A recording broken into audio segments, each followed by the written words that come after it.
rolling. So welcome back to the Autonomous Humanity Podcast. We have two of our very special guests, and as the guest sitting across may say, an even more special host, right? Happy Easter to you both, of course, anyone and everyone listening. And then happy anniversary. I think this will be going up tomorrow on your guys' anniversary. So it will be 30 years of marriage. I don't know how you guys have made it that long, that far, especially with this one sitting, again, across from you as the born-to-be wild child, your mother. So eloquently stated, not just through her words, but also through her ringtone. I was, Steppenwolf's Born to Be Wild in her phone. So picking up where we last left off, you guys had just met, and I don't think we got into like the marriage. So let's start, I guess, leading up to your guys' marriage. Either of you guys have any thoughts for like, especially leading up to the proposal, what that was like? Was there anything special or grandiose there? Or No, I'd never proposed. Yes, you did. And I made you take the ring back. Yeah, I know. Yeah, but all right. So this is the story people want to hear. So I just always knew I would have nice rings coming to me that I did not want all the to waste our money. Up. No, I just didn't. I didn't want to waste our money on it. We actually bought our wedding rings at Service Merchandise then. RIP Service Merchandise. And so you're saying you had rings just as family heirlooms? Yes. Okay. And I wasn't getting them right there and then, but they were coming, and I'm like, yeah, I am not wasting his money, our money, on diamonds. And so even before you guys were married, it was already his money is our money. Yeah. Yeah. You know what? I think that does help out in the marriage. Mm-hmm. It does cause less fights if you separate. Separate money? Yeah. So the stereotypical, you each have your own accounts and then have a joint account, or I think I've even heard like have 4 accounts as a good way of doing it, having like a joint account that's like for utilities and bills or whatever. Yeah, that's my account. Yeah. That's our money. But I buy the extras and spoil my children. Yeah. Me spoiled. No, definitely not rotten, right? But you know what? It makes you feel great when you're able to do something very special for someone and know that you didn't have to use his money to do it. Like Cheryl, right? Like Cheryl. You want to explain the anniversary present that you got him? And Christmas. And pity. It was just something. I was at Sam's Club, and actually my back was hurting, so I sat down. It was actually my rear end. And I sat down, and then the guys talked to me. I'm like, Jeff would love this chair. And he just required back the basement. And I'm like, this would be a nice end of day thing for him and everything. And I've never been able to do something so grand for him before. Brian, I expect in post that you take a picture of Cheryl and put like a wig on top of her. You guys still haven't explained what it is. Cheryl, I thought it was kind of self-explanatory. It's a great massage chair. Yeah, one of those fancy Gucci massage chairs. All you said was Cheryl, and then you started talking about how your butt hurt. Yeah. Well, yeah, so it's like one of those, especially now people don't go to the mall, so they don't may not know what I'm talking about, but you used to go to the mall and there's like, the super fancy massage chairs that are either within like the Sharper Image or Brookstone sort of stores. Believe me, it doesn't stop at chairs though. Yeah. What, as far as mom spending money? Or? No, as far as people know what you're talking about. Yeah, me droning on about the future that I see that not everyone else does yet. Yeah. even in the drone industry. But It was great to be able to give him a great present. And what did you get, Mom? Huh? I got her 2 massage chairs. Yeah.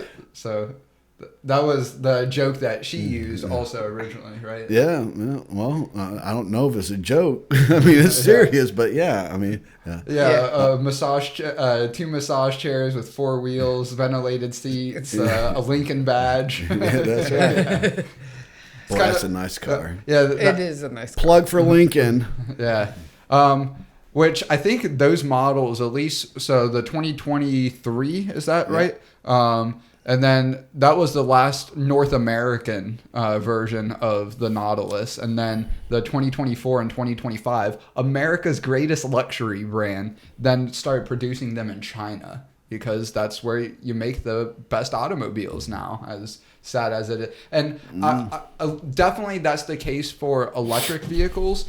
I would still say America has the best vehicles that are mass produced, with really GM leading the charge there with some of their like Corvette and like Cadillac options. But we're not here to talk about cars as much as you may have. I think it's assembled in the best American cars are assembled. I would even say probably like the motors, though. I mean, right? And that's the big part that China hasn't yet figured out. I mean, they have a lot of smaller engines, but otherwise, any of their like more Americanized or European Western cars are Chinese. Or Rock that part. or electric. All right, that has nothing to do with our anniversary. Car talk. All right. So you got Dad Cheryl this year, but going back to now 30 years ago. What was done for, well, I guess not your first anniversary, like ahead of the wedding? Like what sort of planning and... Well, because I'd been married once before, I was I was by no means a bridezilla or whatever. I let Nani handle it all. Oh, at that time, she was Judy. She had not... Had she gotten her name yet? Because she didn't get her name until Kansas City Christmas. Yeah.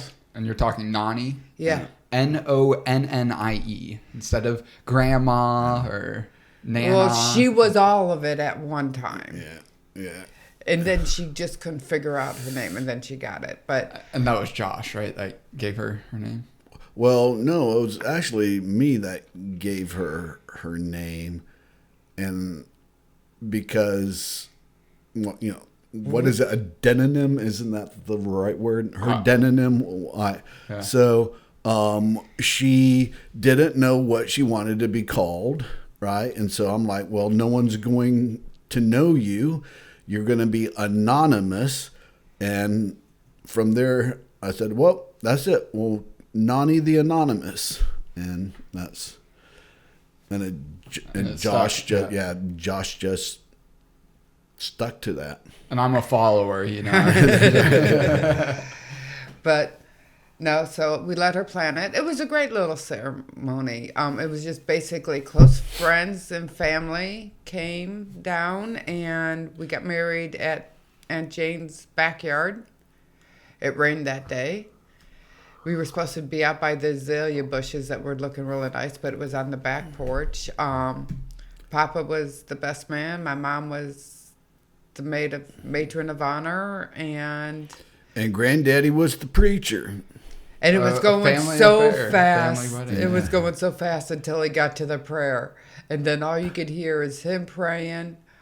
Can't understand a word he was saying. And Josh crying in the background. My mom's getting married. No, not to this evil guy. No. Josh has always been a daddy's boy. He was 8 months old. Right? Yeah. So that really is incredible.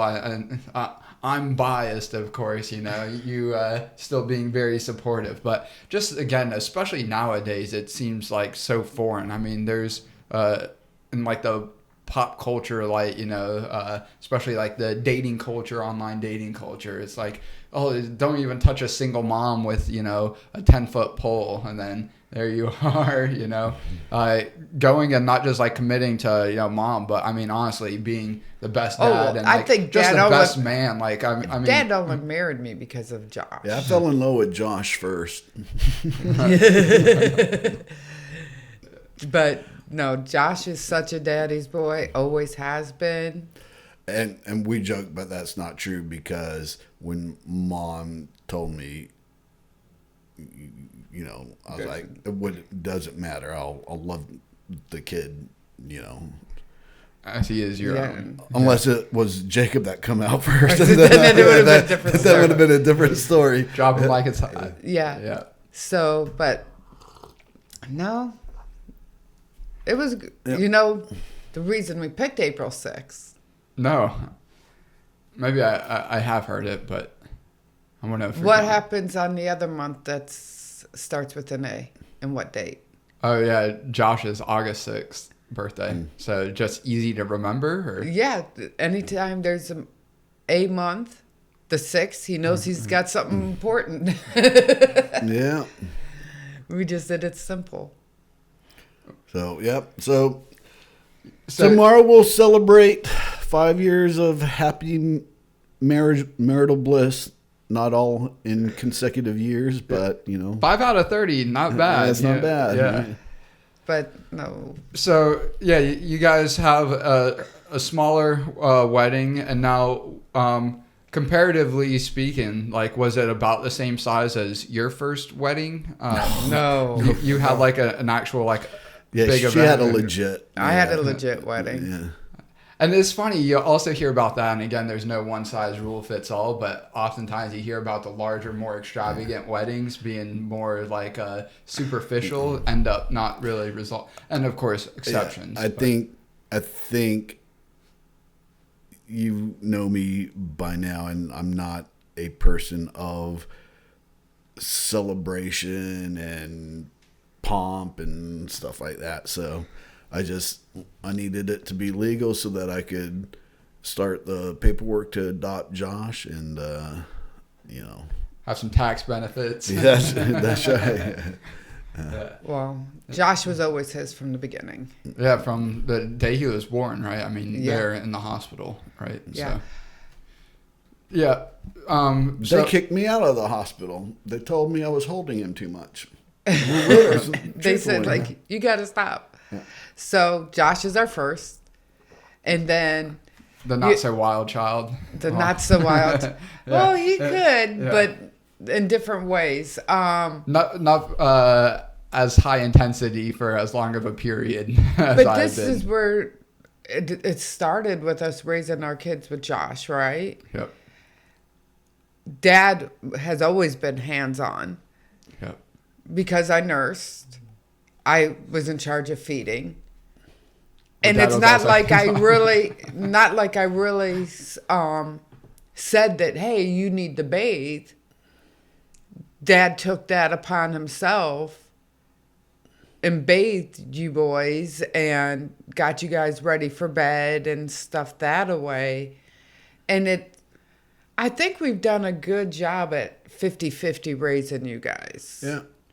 I'd come home, and And that was really quick. That was relatively like natural, or what was like maybe what were some of the biggest hurdles in figuring out who's going to take on what responsibility? Because it just came naturally. I think, Yeah. right? I'd come home from a hard day's work, right? yeah, And relieve mom of her hard day of work. yeah, So then we traded. I would take on the kid work, duties for the evening. Mom would take care of dinner and any like home, duties. home. Yeah. So, I mean, neither of us, you know, didn't work. Just Right, sat both of on you our- guys our carried butt. your 50-50 weights, and One of the big things I remember, I can't remember which child it was, but they were sick. And you're like, honey, I'll take care of them tonight while you get some sleep, because you're going to have them all day and Yeah, you have to be on all day with them being sick. I mean, so we did try to do our best and thought of each other and as raising the kids. Yeah, it's funny because typically, and I'm saying typically, I'm not. The children, when they're sick, they want their mom, right? But because I dealt with that stuff, when you guys were sick, you wanted me. You wanted Dr. Daddy. Yeah, and that literally was the terminology at the very least up until I had my concussion that 6th grade year. I went blind and couldn't see at all for. But the thing 15 is, you minutes. did want your dad, and we had to stop there before we went Yeah, to the that was all. hospital. Yeah. And that's what I was saying up through then. Yeah. Now, I guess with your guys's divvying of responsibilities, how did that evolve? From the earliest days to doing potty training to reading. I mean, that's still just kind of Yeah, again, right? I mean, I'm at work during the day, so mom had to do that stuff, but You always carried on. And I mean, if we would ever go out, out to eat, go shopping, if I were with you guys and you guys had to go potty, I would take you because there was so many times that I was sitting in a restaurant and I see other little kids, other little boys having to go to the bathroom, and their mom brings them into the women's and it believe me, my issue isn't that. That's why we have so many trainees nowadays. Right. My issue is not that they're going into the woman's. It's that they're going to become trannies later on in life. Those are lazy fucking fathers, right? Yeah. You need to know how to stand. Listen, no one's going to teach you guys how to pee outside of the toilet bowl if no one teaches you, right? Women don't want you peeing in the toilet bowl, right? You also don't want to be the kid going into elementary school with the pants all the way down around your ankles. Yeah. Yeah, or dabbing your pee-pee with toilet paper because I know a mom who made their kid do that, and I won't say any names. But god damn, we're just waiting for that kid to get beat up in school. Hopefully he's not going to the urinal with a little bit of paper towel or tissue. But okay, so I was just curious, especially about one of the aspects of parenting you guys got right so early on was reading and writing, and I know we've talked about this, offline to some extent, especially with your upbringing. But how much of our upbringing, Josh and I, was learned from your parents, what they did, what they did not do. You guys, again, just kind of naturally realizing what you wanted and what needed to be done versus other people in your life with other young kids. Well, I think the educational aspects of bedtime story, right? It just was a natural artifact that came. Talk about that. Remember, Josh didn't have a stuffed animal that he had to sleep with when he was younger. Yeah. He went to sleep with books. Yeah. All his Winnie the Pooh books. There'd be 10 of them. And he would sleep on top of them. He would whatever. Yeah. But he had to have his books with him. Yeah. And Dad, because when I was pregnant with you, I worked at MCI in the evenings. So Dad and Uncle Greg would take care of Josh in the evening. And I'm not saying Uncle Greg did, but he was over quite a bit and stuff that away. He was a starving graduate. And so college graduate. He would, come over and keep Dad company, and they had a bedtime ritual for Josh and all this other stuff. So, yeah, but he loved his books. Always has. I mean, he has tons of books. But now, that wasn't, I think, even as common then, especially not common now, right? Just to have that sort of concerted effort. I mean, you guys kind of say it was a natural part of, but again, that's just, I can't help but think with the huge problem we have in this country and around the world, increasingly more with literacy, where like you get kids in high school, let alone 8th grade. I think it's still at 8th grade, most kids are still considered illiterate this day. And so I don't know, like, what made you guys think, like, oh, of course, like, we want to make our kids literate. But, I mean, Well, was that as uncommon as it seems to be today back then? I don't think it was that. I mean, I definitely will, not going into politics, but around the turn of the millennia, right, is when I think our educational system really dove for the worst. Yeah, it took right? a nosedive. Yeah, it really took a nosedive. But well, is it the school system that's failing? I think it's a combination of both. no, I think it's it schools, started with and the I No think Child Left Behind Act. yeah, but I think it's parents too that send their kids off to school and think the teachers are to raise their kids. Yes. Well, that's it too, right? Is and look, And it's mom was chided by a couple of women for not having a full-time job, right? And it's like, well, fuck you, bitch, because that's how I turned out so great. Your full-time job was taking. yeah, it's no, you took the easy way out because Yeah. I know from experience, right? I've have a full-time job, right? Yeah. And I know what it's like to parent kids. When I went to work, that job was a lot easier than having to deal with Kids. runny noses, wiping butts, having to, keep you guys entertained all day, right? I could go to work and have conversations with adults, right? So when, Miss VP of banking is looking down on mom, it's like, this is why your child is a fucking brat.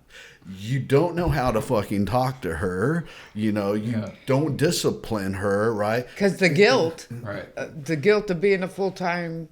Well, no, that's what she chose, right? Right. But don't judge somebody else because look, we Right. decided at early on one of us was going to stay home, right? One of us was going to stay home and rear the children. And now, do you think it was just as prevalent back then as it seems to be now, where it's not just maybe the girl boss, woman boss, talking down on the stay-at-home mom? Now it's like the stay-at-home moms even just feel obligated to go prove that they too can be the boss lady, and they're like, well, I need to bring in my income because I'm a strong, independent woman as well. And then in reality, it's like you're almost like giving up your freedom, like being able to take care of your child, right? Where like, yeah, you may not be getting the paycheck for it, but like, isn't that what life is all about? Well, Dad's Or a always big said that part of I'm it. like the CEO of the house or whatever. No, Well, the but- COO. COO. You're the operating officer, yeah. Yeah. But it just seems like it's like, hey, let me go make $60,000, $80,000, another $100,000 a year, to add into the household. I'm not saying like any like specific amount, whatever. But then 30,000 of that, or 40,000, 50,000, like a huge chunk, if not in some cases still that and then some, will go to child support, yeah. right, or nanny Yeah, services. And- Yeah. And that's, look, if she worked right when you guys were at home, Yep. right, it would have cost us more to have her work, right? Now, I mean, even when she was pregnant with you, mom still worked, because she had to go get some of that adult Yeah, you know, stimulation. because she was with Josh all day and stuff. So, I would, Remember the caregiver that we got for Mom would have the babysitter come over, right? And after work, I'd go to class, right? Do all my classes, come home, relieve the babysitter, and then We took him to one house. and then we had to change babysitters, and we took Josh to, Mom would take him to that place, go to work, and then I would, again, after classes, I'd pick up Josh and come home, and then Greg's there, and we're eating and dinner. even Greg would pick him up on some nights. Yeah. Greg was a big help, right? And The reason why he was named my godfather, right? Well, here's the funny story. Greg didn't realize till after you were born, and Dad had to leave town on a business meeting right after you were born. And Greg, we were waiting for Nani and Papa to come to take care of Josh. Greg got Josh for the day, and he took him up to school. He's like, I didn't realize what a chick magnet he was. And so, but they just played all the time, and they did things. And one of the things I keep on hitting, you guys would order Papa John's. Well, just pizza. I don't know. Yeah, but I think it was Papa John's because it had the sauce on the side. And for some reason, Josh loved the olives and would eat all the olives off of Dad's pizza. Yeah. Now, okay, so you guys are married. Guys have, as you just alluded to, me, well, of course, Josh already in the picture, me being born.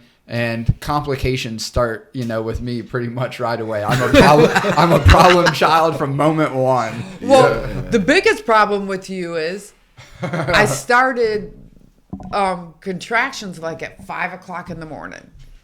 So like around 11 o'clock. March 9th, right? Mm-hmm. March 9th. We go to the hospital. We go to the hospital, and they're like, yeah, no, we think it's false. I'm like, and I'd already told my doctor that I was having you that weekend when I went in for my weekly checkup. He goes, no, we have you as like March 21st. 21st, yeah. And I'm like, nope, it's going to be this weekend. He goes, nah. And here's Jacob. Here's Jacob. So they sent me back home. Dad is trying to study for midterms or finals. No, it was midterms. Yeah. It was midterms. And I had a study group over. I said, hey, look, can you guys come over here to study? Because I need to obviously. I got a baby on the way. Yeah.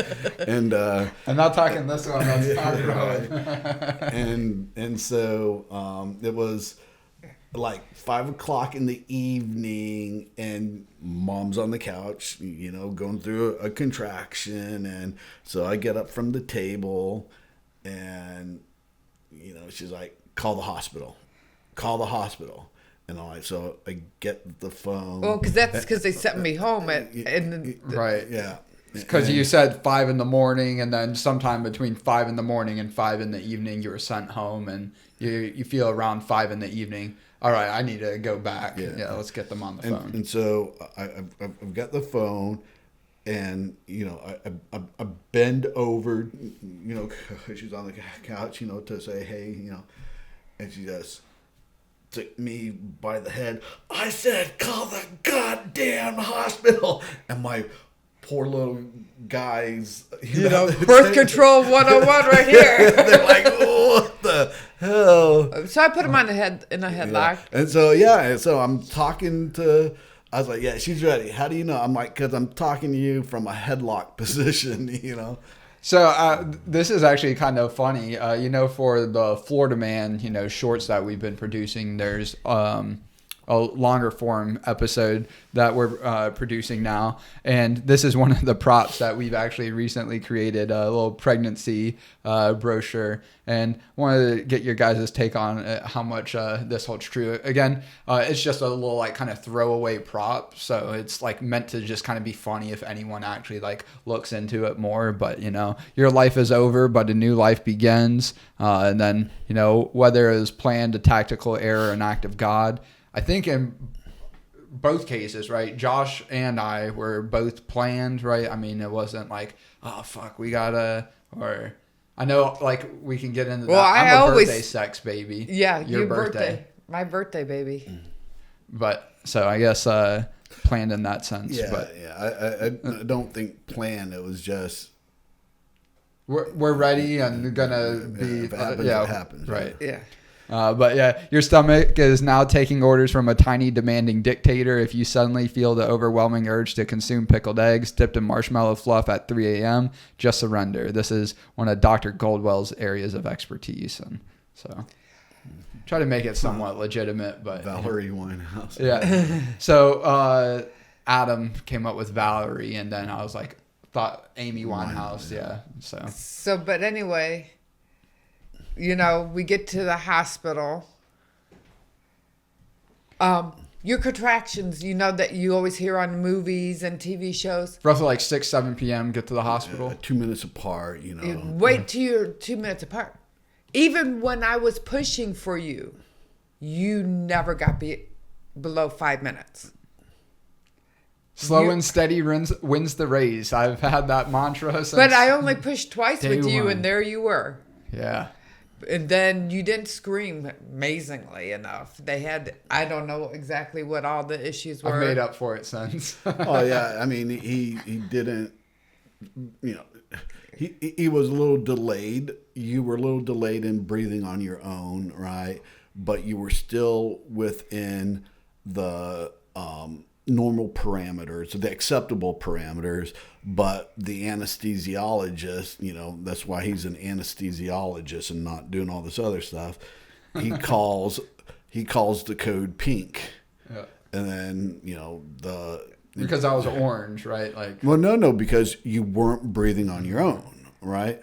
And the code pink is like a code blue for adults, but code pink is for babies. Yeah. So everyone just rushed into mom's room, and I'm like, what the fuck is going on? Code pink, duh. I mean, yeah, but and then the next thing you know, I turn around and I have this lady right in my face. Would you like me to call a priest? Would you like me to call a priest? I'm like, wait. What the fuck is going on? Really? So I was the holy one. They're like, we need We need to Jesus exercise. has been reborn. No. Later on, my doctor did tell me when I went for a checkup later that he goes, I was this close to giving a sedative to your husband. Yeah, when we had him over for Easter dinner. No, that was the NICU doctor. Oh, we had yeah, over yeah, for oh, dinner. yeah. But even he was the one who said that anesthesiologist. Just prematurely called. He fucked it. So, great thing about you. We're in Wichita, Kansas. Not a. I was about to say, yeah. We are in Wichita, Kansas. We'll never go back there. You want to go there, I'll give you the address, but I am never going back to Wichita. But the apartment that we lived in, it was a garden apartment. Your aunt worked at the hospital. She was A medical technologist. a medical technologist. So she was able to draw blood. So I never had to take you back up to the hospital. As a matter of fact, all right, here's, because I've got a, this is stuff they have to give hear. credit where credit is due. Yeah, because Tracy absolutely told the hospital, all the workers, nurses, I do it. You're not doing that.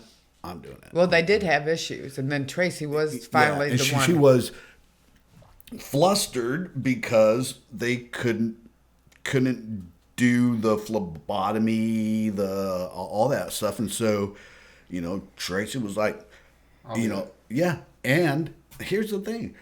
She had to get stuff through the old noggin too. So, Maybe that's the... Yeah. Maybe she went a little too deep. And so, yeah, I was completely orange, not breathing. You were jaundiced. You were jaundiced, yeah. And the jaundice didn't show right away. It comes within a few hours of you being born. Yeah. And so, I mean, people much smarter than I, which is pretty much everyone, knows what jaundice is. But for, those select few, that's just another way of saying. It typically comes with liver failure. Okay. Yeah, The bilirubin. Yeah, you're not the liver isn't producing what it needs to. But again, what you boys don't know is that, like, Josh was a tad bit jaundice, and with each child, the more jaundice they're gonna get. So we had to keep you under low light. But our NICU doctor happened to live in our apartment complex, so I never had to take you back for checkups because we got house calls. And not many people in this day and age could say that they had house calls. Unless you're living in the Hamptons. But Yeah. again, right, this is where your mom and I have always tried to be empathetic, right? Because he was there because he had just gotten the job there. So his family was, I forget where he said he was from. So he's living here alone, getting things set up and all this stuff. So it was Easter. You know, he had no place to go. And he came over a few times, right? Just, you know, so why not be nice to people, right? Yeah. If the three of you people who watches, well, I was about to say how 30 years can change change a person. but I mean, Mom and I, yeah, still, yes. you know, Do your guys' charitable contributions as much, and that's something that I've been taught to. Given I've had to again, shout out to Ronald McDonald House because that was, that really helped Mom. Because I had to stay at the hospital And because so, you fed on demand. even though each one is handled individually, locally and stuff, donate nationally. because I know. No, I donate to Atlanta. Yeah. Because there's a similar family. Yeah. Yeah. So I guess, maybe talk about that a little bit more. So the Ronald McDonald House, that's specifically for helping kids with birth complications, right? No, Basically. it's helping. It's just helping to give the parents food, a place to rest, while their children Instead of having to, you just gave birth or whatever, your child's in surgery for something, instead of having to be. You have to go out and buy something to eat or go down to Cafe and buy, They sponsor. Those sorts of They had expenses. they actually there had 2 apartments, but there was already people staying in those. But I still have privileges to go up to their own little sitting area or whatever, and they had snacks and food up there.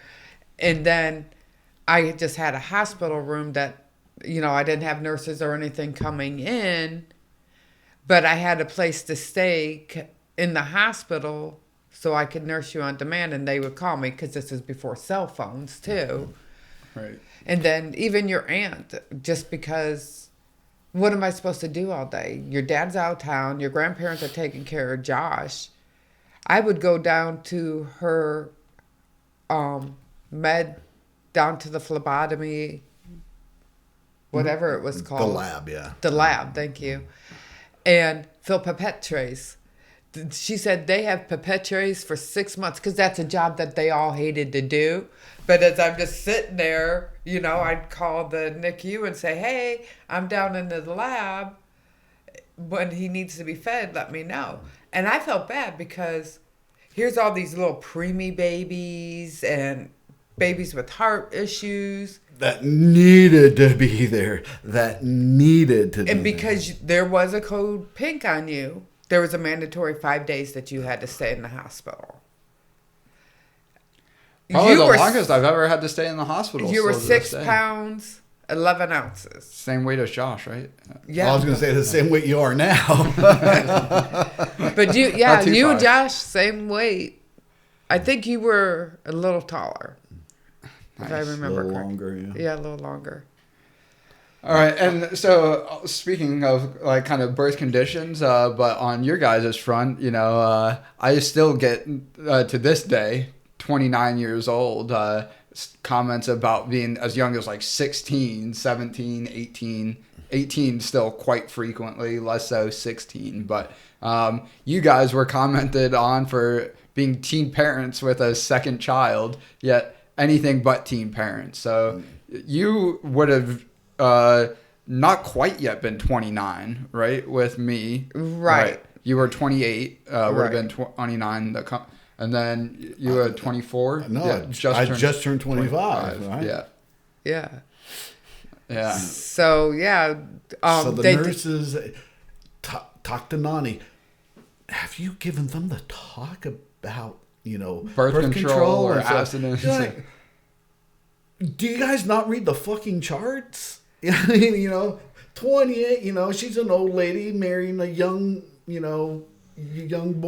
But even at still. that point, they Robin don't the have Cradle. your chart. They have my chart that says 28. Why not assume that you're the same age? Yeah, because You're like one of those teachers, the female teacher before it was cool with the hooking up with the 16-year-old. yeah. Mary Kay Letourneau, shout out. Old teacher? Huh? Old teacher, or is that like a news story? That was from like one of the most famous ones. female teachers? And I think they got married or something like They that. ended up having several children, I think, or a couple of children. After she got out of jail. Yeah. After you That's got out. hot. So there's that circumstance I remember hearing, and then you mentioned it that shortly after I was born, you get a work call, and I think that helped shape a lot of your sort of ideals of being a present father. Given like I would have had no understanding of Okay, like you were born at 2 a.m. yeah. You had a 9 o'clock class or 10 o'clock, something. Yeah. And he had his midterm. Yeah. And the teacher had told him, hey, listen, because Dad went up and said, this is what I've been through this evening. He's like, well, you got a good grade. Jeff goes like, no, I'll take the test. I think you got a 100 on it. Yeah, well, I got an A, yeah. You got an A? I said I can't make it up because I got to, after I take my test, I got to go to the airport and get on a flight to Atlanta. Yeah, for work. Yeah. Because it was already scheduled for him. Full-time student, full-time job, and father Yeah. at 24. 25. 25. Yeah, just turned 25. Yeah. Well, I mean, again, 24, yeah. Yeah, it's still yeah, with Josh, right? Yeah. A father of 2 at 25. Right. Yeah. What a man. Man, what a Man, what a, yeah. Your dad no, has done well balancing and Yeah, giving up his time. So, even like now, Well, people would look at our marriage and like, yesterday, you basically spent your day in the basement. I spent up here. We don't have to be with each other 24/7. There's space that's needed. And your dad dedicated a lot of time to you guys. So why isn't, he needs time now to do his hobbies. I'm making up, man. I'm making up. taking out his telescope to look at Uranus, not just in the bed. No. But I don't here's even the make thing. it out of the bedroom with that. But here's the thing. I don't think you need to be attached at the hip to have a good marriage. Yeah. No, again, I was going to say maybe to the contrary is better, but then I've heard, otherwise, you spend no time with one another, and then all of a sudden, like, especially in retirement, it's like you hardly even know the person, and then it's like figuring out, Oh, like, but how I think do we I have a good spend- balance. Yeah, no, and that's why I'm not saying you guys are like that. I've just heard the other way as well. But, we're not strangers by any means, Right. but, I have Miss Mom's Jyl. strange. I am strange. I have Miss Jyl. We go and do errands and stuff and run and do things. And maybe I've teased Miss Jyl that's probably helped our marriages along, having each other, because we're not like dependent on our husbands to be there and God do help stuff. you guys if you were. And- No. God help us if they were. Yeah. Right. So, vice but versa. Dad and I don't work so well together doing projects that I like to do. But on the other hand, Larry and I work very well doing projects and, creating things. And him and Jyl aren't the best either. There's a little bit of, Jyl and I will, But then, our like, neighbor yeah. Jill will go out because Larry doesn't like to go out. She doesn't like to go out. So they'll stay, do the woodworking together, and Jill and I go out and we have fun. Go to a You concert. do. I remember being up in Ohio or somewhere, Yeah. and Dad's like, I'm asking Jyl out on a date to go listen to this band. or Jim. And just to be clear, so no one gets the wrong idea, there are no pineapples on the front porch of the houses. It's all strictly just Great neighborly friendships. It's family, actually. If you really look at Jyl and kind of Larry. like aunt, uncle. Yeah, I don't second even mom, know. second dad. See, Yeah. listen, that's a fucking conception. When people say You can't choose your family. yeah, they're not like family. They're like our best fucking friends. If they were family, I'd hate them. Yeah. All right. No, I'm serious. Yeah. You know, when people say, "Well, we like it here. We like working here because it's like a family." Do you really want to work with Josh? Do you really want to work with me? Would you want to work with your sister? I mean, Right. Fuck I that. have worked with my sister. I know, but But no, yeah. you know, the idea is, Right. if you're one of those fucking believers, you're fucking delusional. All right.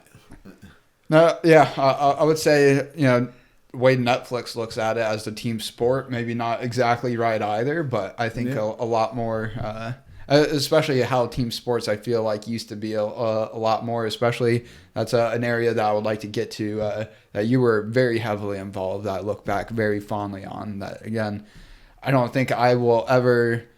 not to say I couldn't, dedicate the same time to like coaching, but it's just like, holy shit, looking back, the commitment that took on top of everything else that you were doing, especially Full-time job. Full-time job, full-time school. Right. Yeah, full-time job, full-time school, 'Cause the he was normal, going back right, the for his normal MBA. aspects of parenting, and then on top of that, coaching, not just soccer, but then I never really thought about this, even though you had like mentioned it, before. It just never really dawned on me like how big of an issue this is, not just in the perspective of other parents stepping up in team sports, but just people stepping up to help in society where they have the skill sets to do so and just deciding not to. But you never really played baseball. I did. I mean, but it was never like really like your sport like soccer was, right? Oh, no. I was a good baseball player. Okay. Yeah. Well, the reason why I didn't continue playing baseball was because of our little genetic issue. All the other boys had turned... being late bloomers? Yeah. I mean, so... being 29 and barely shaving once a week? Yeah, I mean, and, it's just... I mean, yeah. Why I didn't do wrestling? Me in a singlet? I did nothing but walk at bat, right? I did nothing but walk because my strike zone was, yay much, right? So, but I was shortstop and second base. Yeah, I was a good ball player. Well, I just remembered, like you had mentioning, that, there's like parents that like their dads played like college ball or, higher level high school ball or what. And it's like, why are they not stepping up to, coach? And that seemed to be... Yeah, and that's my frustration. Those that volunteer and then... They yelled for you, like, not doing it right. Well, that or, and not me, but, then, I've known folks who volunteered to go on to help chaperone or, again, nothing that the other parents would do. And then they get accused of bullshit things, right? So, if you're not going to step up, then don't be a parent. Yeah. Well, yeah. So that gets into one of the topics we can't talk about. So, baseball. Yeah. I don't remember you doing too much baseball. I remember you going.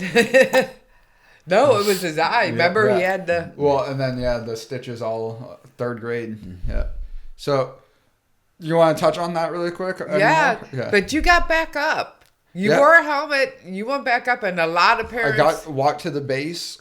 Yeah. And then I don't know if I ended up getting home or not. But but the fact that when it was your time to bat again, it wasn't even that. Like I literally got hit and like I walked to base. Like I didn't even like let someone else, take the base for me or whatever. Right. Yeah.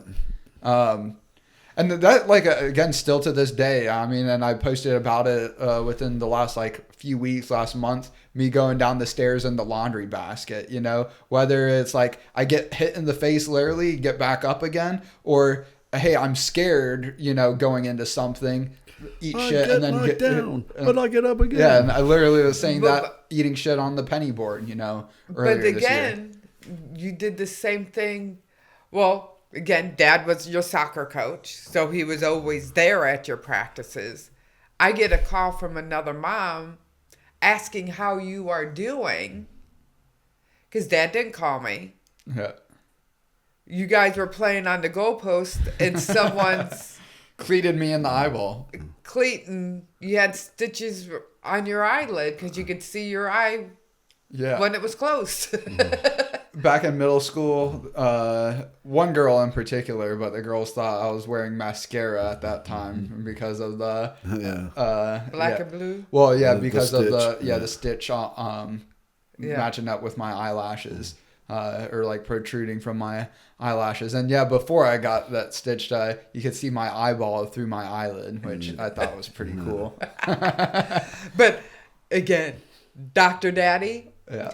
No blood. We know each other's plus and minuses. Even the time he thought the sliding screen door was open. First grade. Yeah. And he goes, shh, and it falls, and cuts his head open. And that was the thing.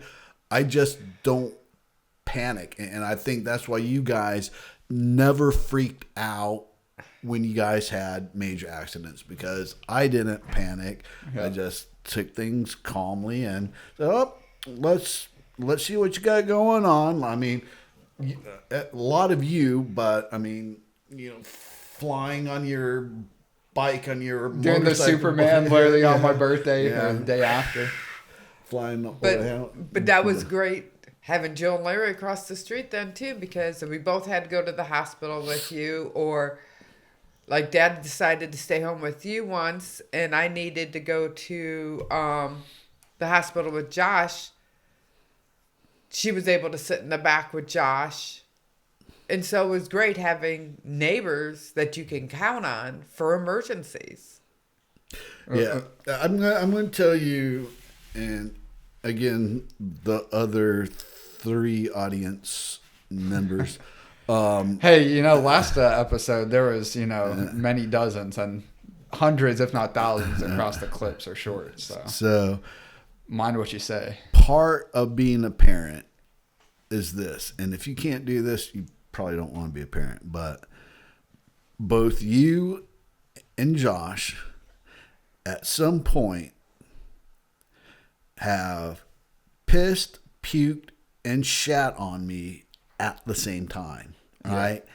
And I can go right back to dinner after dealing with that stuff. You remember? Not me. No, not her, but I'd go and clean you guys up, blah, blah, blah. See, I go wash up, and then I resume eating. So I'm going to, regret telling this one, but in the spirit of Easter, you guys remember my Easter story, finding chocolate in the hallway? I kind of remember that wasn't chocolate. Josh had an upset stomach, and there was little rabbit eggs. Oh, no. And I found chocolate in the hallway. I don't remember the specifics, but I don't remember that. I remember getting told, "Hey, Jacob, that's not chocolate," and so I think I picked it up, and that's about as far as it got. Poor Josh. He had a while there. It seemed like on holidays that he was nervous. Cyclic vomiting syndrome is what they called it.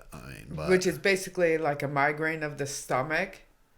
Like just nerves, maybe like a holiday. No, it's just once the body decides it's going to vomit, it can't stop. Yeah. Right. And so he'll just end up dehydrated, right? Because he can't keep nothing down, not even the Pedialyte. And to the hospital for his superpowers. Is what we called them.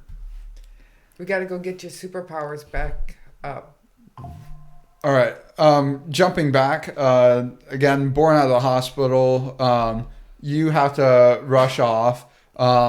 And one of my favorite anecdotes is I'm a big ol' ass stain, according to my driver's license. I'm Jacob, instead of Sebastian Leon Andrews, I'm Jacob Sebastian Leon Andrews. So you had to get going, left mom to fill out the birth certificate, and mom is not the I am not the best speller. best no. speller, which I was just commenting on.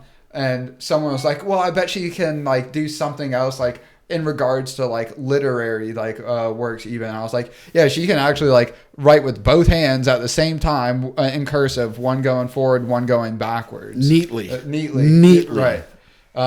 And it's like, that's like Leonardo da Vinci sort of level of... well, and like mom, believe it or not, reads like 5 times faster than I do.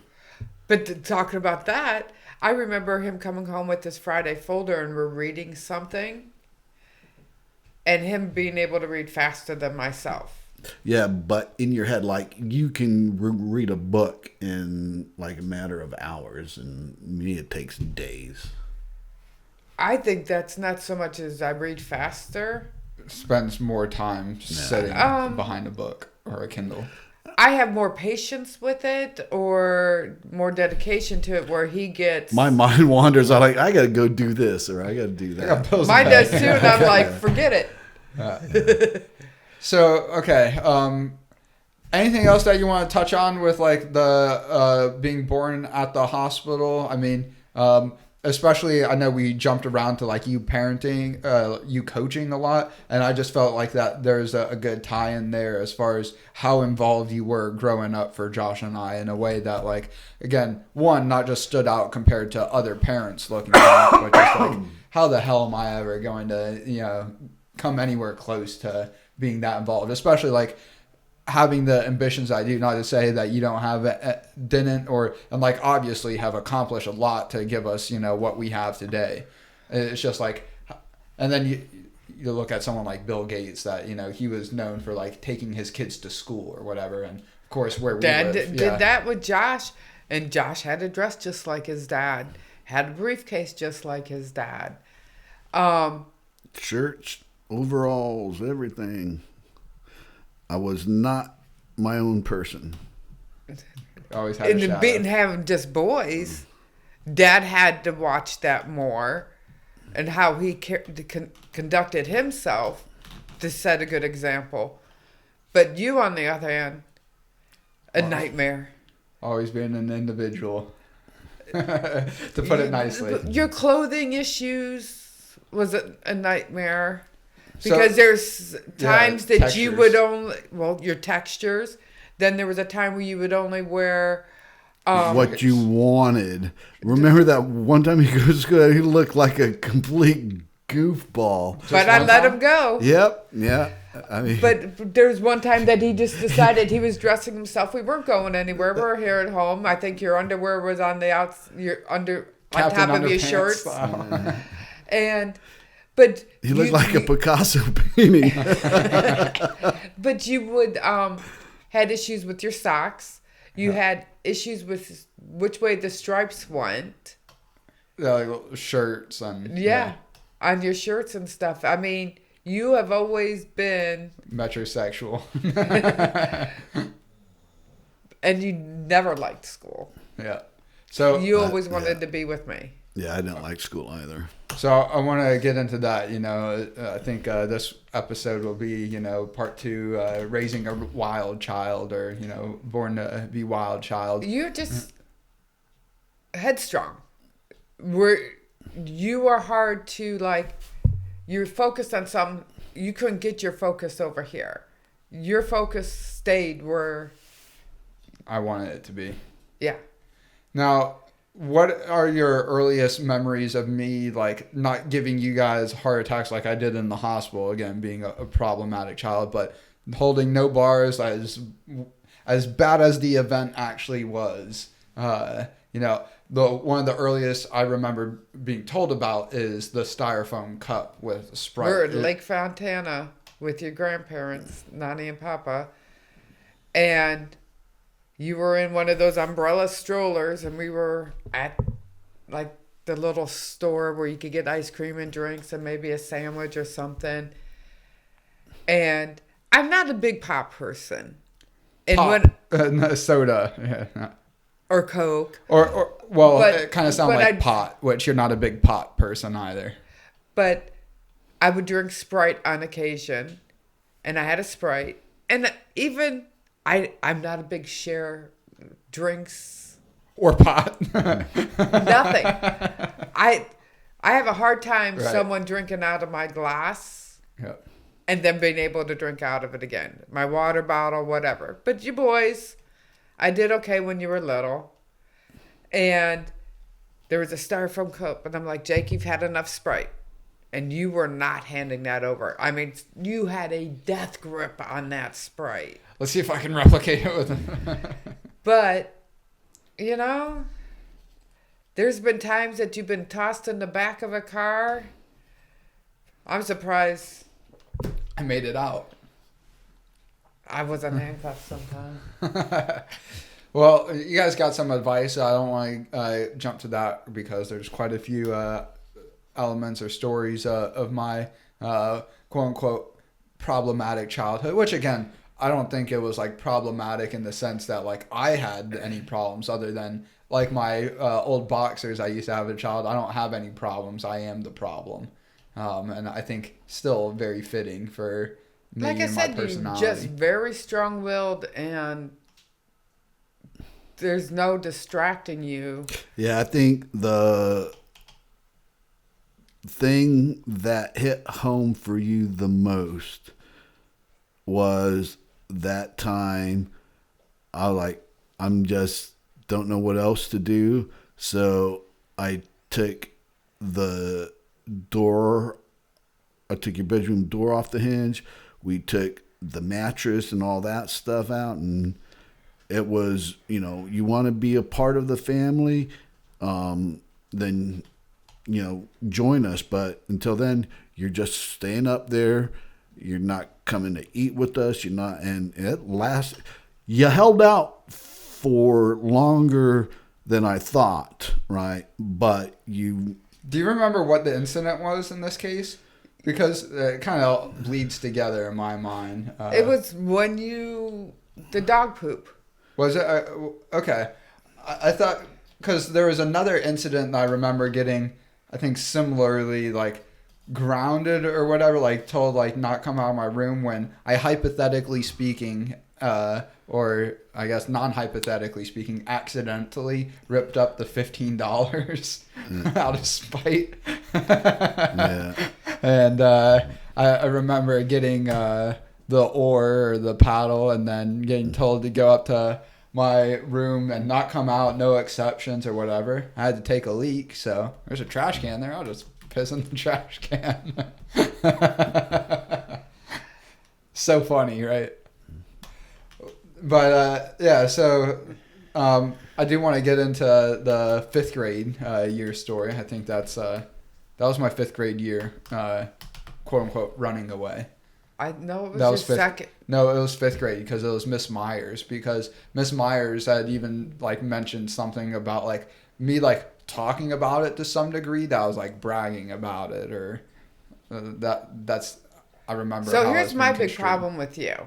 Oh God, just the one. My big worry / problem. Yep. You were always so tiny. Weighed nothing. But Small but mighty.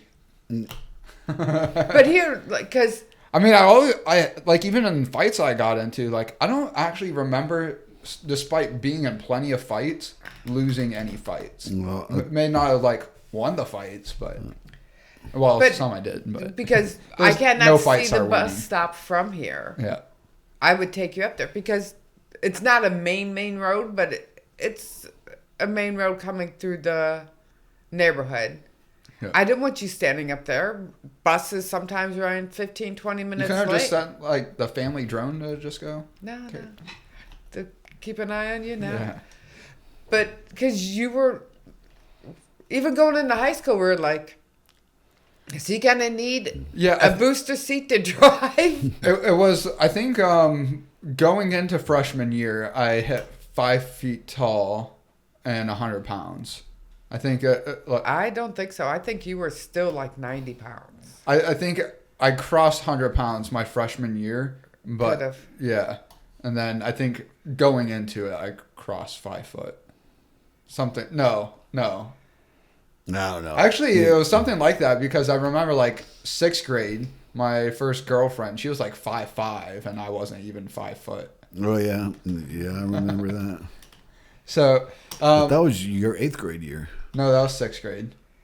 Yeah. I thought you were at Piney Grove then. Yeah, and yeah, Josh was the only one that went to Vickery. I went to Piney Grove for all 3 years. Piney Grove opened for his 7th grade year.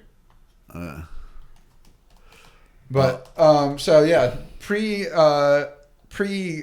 kindergarten, what problems did I have, or like, and they don't even have to be problems, but again, I think those are some of the most fun stories. I remember right? Grandma being here. And how do you say Grandma?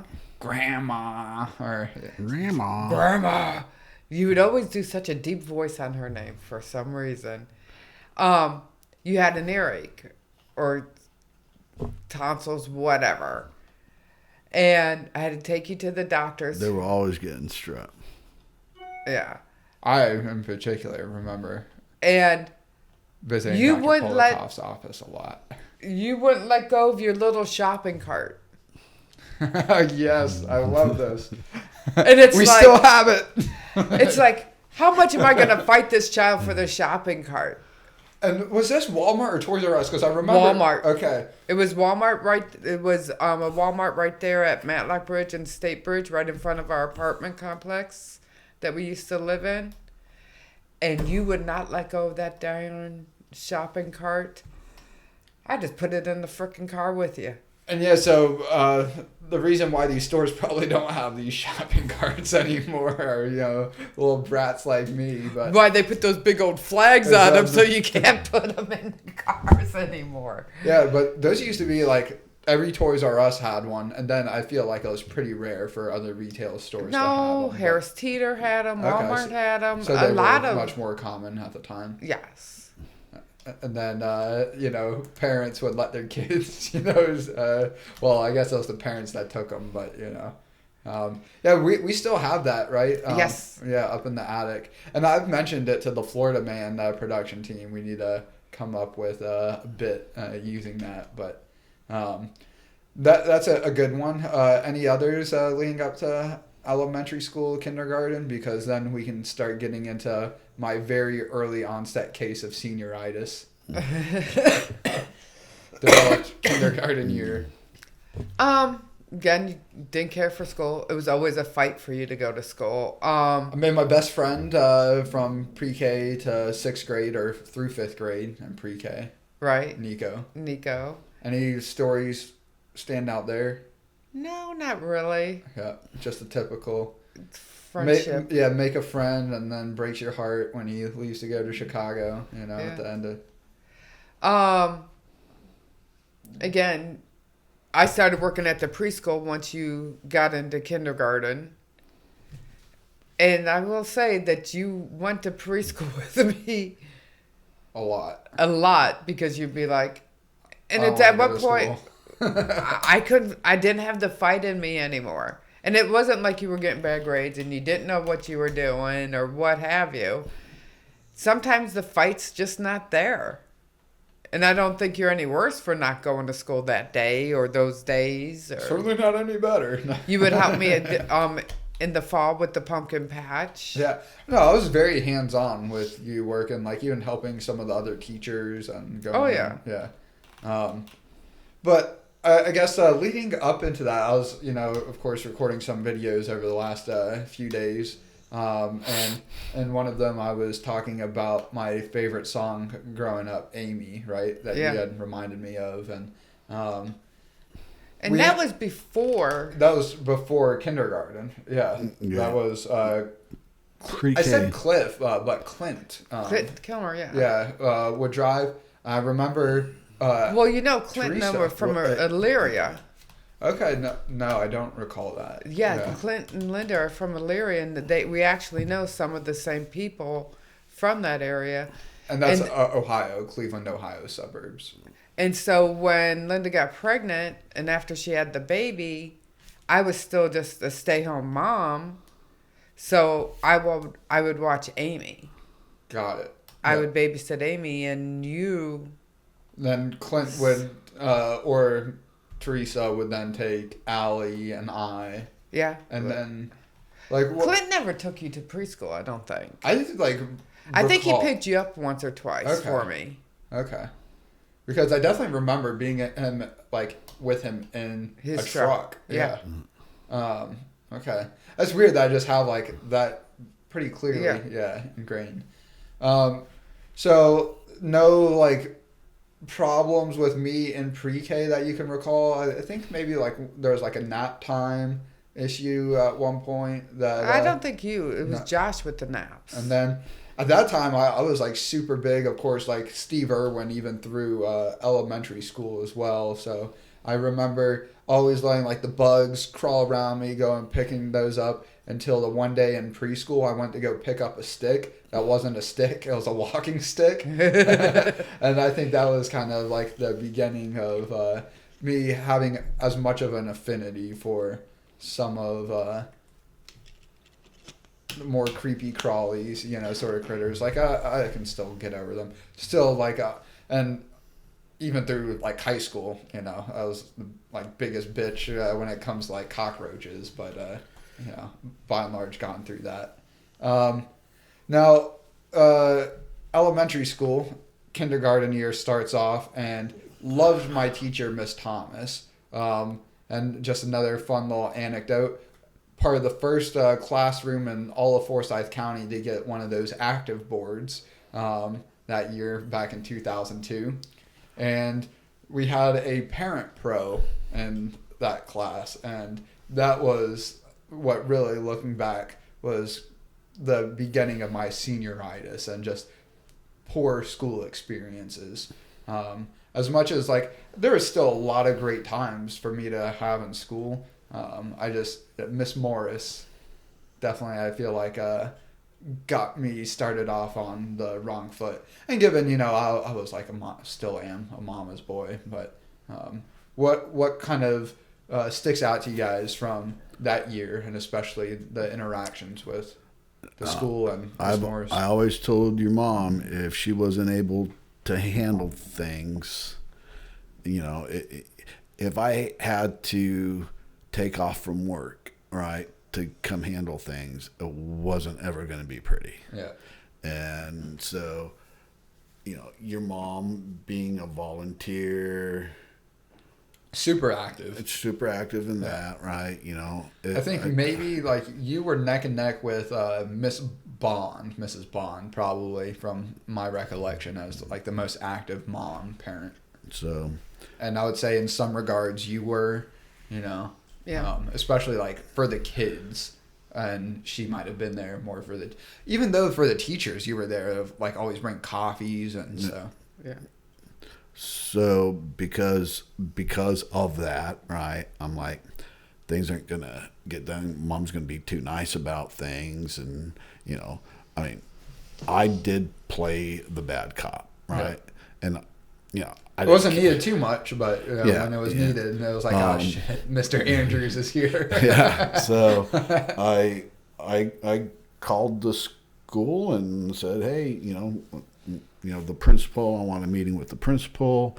And do you remember who it was at the time? I do, yeah, but I don't want us to say names and stuff. She was a great principal, but still, it's I'm just so the principal, vice principal, the teacher, and the parent pro, right? And so I got my meeting. I went up there, and I was like, I want to know what the hell's going on. Why is it that my kid, right, is in kindergarten and he's already having a bad taste of school? I'm like, I've got 12 more years to have to put up with this, and you guys have just fucked it up for him right now. And I'm like, I was like, And again, I think the point that you guys made, it's not even the teacher. He loves the teacher. It's Right. this Yeah. And parent so I said, I want to know, because I remember the incident, right? You were crying because mom left, right? Yep. And the teacher, the parent pro, said, if you don't stop crying, oh no, because you came home and you had a bad conduct. Yeah, red card. So red I would conduct. oftentimes get a yellow card just for crying. Yeah. And then it was like when it stopped that one day. Yeah, And then I got and so because I asked you about because you boys knew you were to behave in school, Yeah. right? You guys knew to behave in school, and so I was Which sort of good. upset. And you told me what happened, and it's like almost didn't make sense. It's like a kid crying because he wants his mom. yeah, and so so I sat there and I told that group, I was like, I've taught my boys it's all right to show emotions. I'm like, I'm sure when you guys are upset, you cry, don't you? I was like, and I don't want to be sexist, but you're women, so I know you do, right? And I was like, this is not what I want you guys to be teaching my kids. You guys should be just teaching my kid, not disciplining and all that stuff. Emotions are emotions. They can't be helped and stuff. So I want to know, what are we, the parent pro, well, I'm just trying to help Mrs. Thomas because she's new and blah. I'm like, she's new to Midway. She's not a new fucking teacher. She's experienced. She's a great teacher, right? She doesn't need your help, right? And so, the principal, just heard, me talking all that stuff. And she looked at me and she started to say something like, and I remember the set. Well, Part of it. she was like, well, Mr. Andrews, and I interrupt and never let her finish. Well, nothing. Well, what are we going to do to help improve his school experience, right? I was like, I need each of us to come up with 3 ideas that we can do to help improve his school experience, and I want to meet back here and discuss them. And the principal said, that sounds like a wonderful idea. I'm like, good. When can we meet next? Well, I'll have to check my schedule, and good. Go get your schedule right now. Well, I said, I'm off work right now. We're going to check our schedules now. Go get your fucking schedule. So she did next week. But here's the thing, behind the scenes and later finding out stuff, Miss Thomas had issues with her and it has been documenting things. And the principal's daughter was also in your class. Nelly. Yep. And I think there was issues there too. So she really had to watch what she said because of that. Yeah, but that was She got fired. Yeah. again. That's Did she make it through the rest of the school year? I don't recall that, but I know she Yeah. wasn't there the following. But here's then, really quick, we'll go through your school year. Yep. Keep going. Going through your school year, All I can hear is that. All right. That's fine.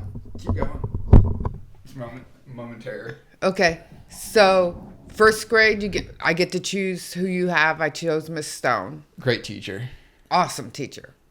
How many years did we go back after you guys were even, I think you guys were in high school and you were going to help Miss Stone.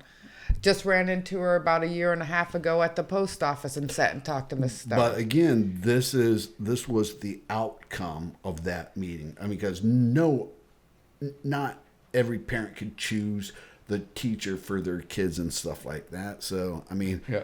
Again, look, yes. Then I'm you an had asshole. Miss Evans that lived here in the neighborhood, Yep. and she's the one that had you tested because you had a difference between your reading and math scores was like 20%, but because of AR and the way your brain goes, you thought way out of the bounds of the questions. bounds of the multiple choice. questions and stuff, and that's when we found that you That were. was me, the over analyzing, right? You Yeah, know? because it's not entirely true in this case, and it could be partially true in this case. Right. So we had you tested. The lady that tested you, I can't remember her name, but she's like, I wish I could test more people like him.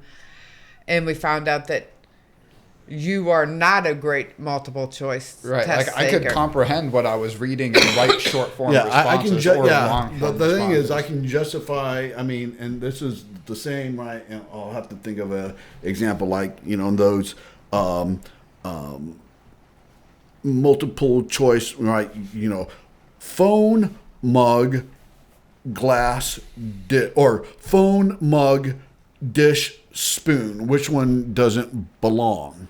And it's like, well, I can justify Right. any of that, right? It just doesn't make sense. Now, I know, I get it. These Right. are all things to eat dinners and with, yeah, but I could, Things you could hold in your hand. things you could hold in, yeah, absolutely, right?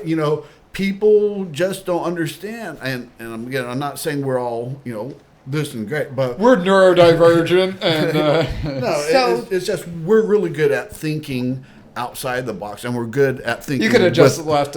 We're really good at thinking. we're good at thinking without a box too. Right? But thinking so basically, you and your brother in school had the same teachers in elementary. Yeah, and so Miss Stone, we also ran into on On a cruise. yeah. So we went on like our first like real like family vacation. That Right. yeah. We also drank our first shot of tequila at the same time. You were Yeah, at 40 years Cosmo. old. Yeah. Josh at would have been 14, maybe 15. Yeah, not quite 15 yet. Yeah, he would have been 14, and I was just 13 because that would have been my spring break. Yeah. Yeah. So, we ran into Miss Stone and a To bunch of your celebrate the teachers. purchase of Cubans that weren't Cubans. Well, they were Cubans, but yeah.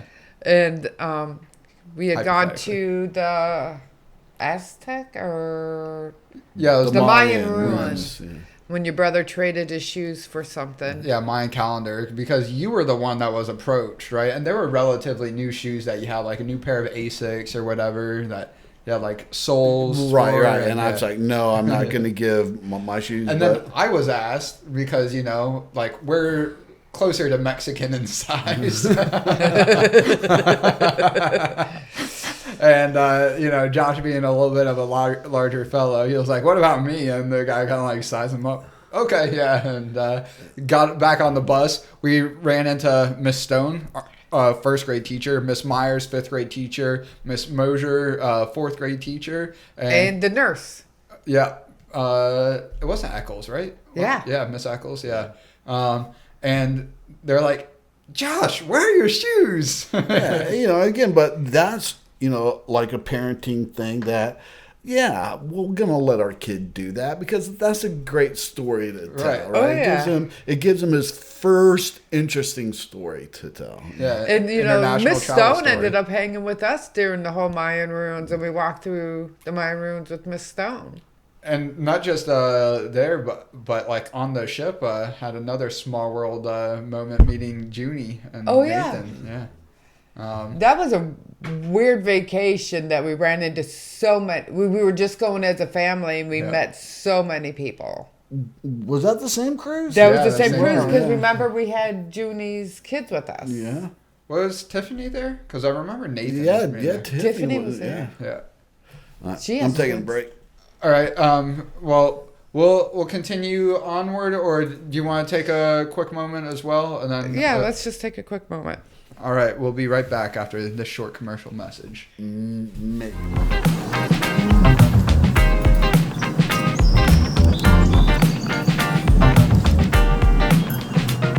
All right, and we are back. We've lost one, just the two of us. Just the two of us. We can make it if we try. You and Oh. I. You and I. All right, so picking up mostly where we left off, talking again, doing some jumping around, but first grade after kindergarten, much better year for me as far as, no parent pro I didn't get along with. Right. It was just Miss Stone And you knew Miss Stone from Josh. Because she had her kindergarten first grade class. Yep. with Miss Mashburn. Yep. And I was so upset that you didn't get Miss Mashburn. She was great too. Yeah, I remember. Oh, Miss Thomas, but then of course she was great as well. Loved she her. was a great teacher. Yeah. Miss Stone, again, she's all-star. Yeah. an all-star teacher. I mean, dedicated all the way. Yeah. That was, I remember just, you mentioned that we would go back, and I think it was either late middle school and Josh was driving. Yeah. So it had to be high school. I think I even drove there. So I think it was, my sophomore year of high school, went back, and I forgot exactly what I was doing. Maybe it was just to bring coffee or chocolate covered strawberries. I think it was to. Yeah, but then you guys also went at the end of the school year and helped her pack up all her stuff and helped her move stuff too. Yeah. But this specific instance I'm thinking about brought chocolate covered strawberries. And, like I'm right there at the cusp of Gen Z, being born 97, first year Gen Z. So back in my day when I was in elementary school, I was like hot shit in 5th grade for having like a Palm Pilot, and that was like the most advanced handheld a kid could, have at that time. And then beyond that, or, other than that, it was like a Game Boy or Game Boy Color, that barely had a color screen, barely had a backlit screen, and then I go back my sophomore year, and all the kids like through the public school are getting iPod touches, out of like the equivalent of like a laptop cart, that they have to work with. And that was just like, oh wow, like life and, technology and progression of how kids are taught, continues after you go through, right? Oh yeah. And it was just interesting for me to see that, like, still obviously in school, just now in high school at that point. Did you have really quick any sort of similar, like, wow, this has really changed since I had been through, either later on in school or post school, that you saw it was different, even with like Josh and I in school? And were there any surprises, especially early on in elementary school? Like, wow, this is not what I recall, or not what I thought it would be like sending my kids to school. But I kind of sort of on a personal note. Yeah. We're talking about parenting, and a lot of parenting, I think you learn from counter examples from your parents. My mother was an only child of a whole family. I mean, no nieces, nephews on my grandparents' parts, no cousins for my mom. So she was an only child. She had extreme helicopter parents, and not only just my grandmother, she had my aunt, she had my great-grandmother. So she was like, everybody was in her business and on and blah, blah, blah, blah. So my mom did the exact opposite, and we were free-ranged, Yep. Getting on buses, going across the city, and walking back and forth to school. I think I just went through this with Aunt Jen. I think there was 3 years, maybe 4, not consecutive either, that I got to ride a bus to school. And then every other time, I got to ride a bus to school. Versus I hate it. I mean, again, less so in elementary school. Growing up in the north, you got the snow that I had to walk in, and the slush, and right. Versus now, like there was all throughout me growing up in school, especially us in particular, there was no walking to school. No. And it was even for a good part of me being in school, if not the entirety of it, even if you were a student that lived close enough, you weren't legally supposed to or allowed to. And that's changed here. That has changed. Especially with the schools right out here. Talk about the schools. Your dad was an Air Force brat. Yep. My parents got divorced at a young age. I went to so many different elementary schools. Not until I got in 5th grade, 6th grade was I in the same school system the rest of the way. Wow. Yeah. That was one of Dad and our big thing is making sure that you guys Went through school all at the same Right. school, minus redistricting. Right. And there was a couple of that, and kind of upset me a little bit that you guys wouldn't be able to go to kindergarten through high school with the same people. Because that was Entirely, something that I didn't get, your dad didn't get. And we've heard stories from other people. Oh, yeah, I've known this guy. We've been best friends since kindergarten, blah, blah, blah. And now look at how it's worked out where, people will look at, especially like Brian and I, me pre-K, him second grade, and we're still working with one another. Given That's we what weren't they- friends, growing up. Well, but we were part of the same neighborhood friend group. but right. I was but on do one you side actually and remember a point in your life that Brian, wasn't a part of it. No. yeah. And then, And then, and I would get criticism from people like, well, less so with Gerardo, though, even was sixth grade. right, that how do you let your son hang out when you were 16 with a 21-year-old? I said, I trust him more with that 21-year-old because Brian knows that he would have to answer to me if something happened. And what's the difference if Brian was Yeah. my son and the two brothers were hanging out? Because at this point, you guys Grew up together anyway. Yeah. grew up together. I mean, for the good or the bad, right, Bri? Yeah, for getting dangled up by my ankles, right outside there.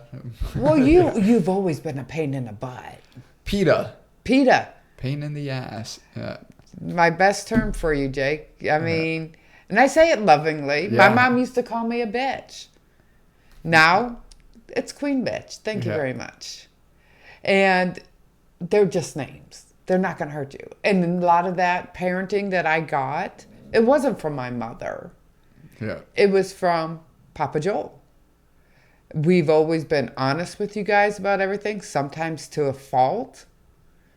But I don't think I raised any sneaks because you didn't have to sneak. If trying a shot of tequila, Yeah. whatever. I rather have you do it in front of us. And was it the best parenting? Maybe not. Was it I the think that's- worst? I don't think so. But I'm not your best friend. Right. But I mean, look at it like this is going to be fast forwarding, through some of, obviously problems between kindergarten and like high school. The first time hypothetically smoked marijuana, right? I didn't come up front with that, you guys, and I think you found that in like the closet, right? At the and Who knows? we had a conversation about that. But yeah, I mean, after that, there was a brief period, hypothetically speaking, that there's flour around the house that didn't belong to me, that I would sneak and take, and so haven't always been on the up and up there, but through learning on you guys giving me the rope to hang myself with, and then And you got yeah, to. yeah You can't expect your child to be perfect. And on the pretty damn close though now, aren't I? no, but again, we're not perfect parents because, like I was saying before, there's no handbook, Right. and everybody's hot at the same time. There's gonna be missteps, and it is what it is. You learn and you move on, and hopefully leave it in your past, or you laugh about it later. No, speaking of like, again, I've approached you offline with similar sort of questions. What I can do from a self-improvement, perspective. Of course, my emotions, as much as Dad was talking about, raising us to, have emotions, express our emotions. Sometimes I do a little too much in that regard. You get your temper in your fits, honestly, because both your father and I are hotheads and have strong emotions. got to know when to put those in check as you grow up and try to do it. And at my age, sometimes they're not always in check. Yeah. Love you anyway. Love you long, long time. Yes, but yeah, I was asking because you're a maturity show sometimes, and sometimes. I remember when you were in elementary school, like Jacob, because I would ask his teachers, "Hey, how is he doing? Is he on level?" Jake is a very great child, but you were a stinker too, because there's a parent-teacher conference that your father and I went to, and he always made time to go to your parent-teacher conferences. And this is still elementary school, right? It was like 5th grade. Okay, yep. And who did you have? That was Miss Myers. Yeah, and again, that was the year that I quote-unquote ran away, so. Miss Myers be like, love having Jacob in the class. He's great.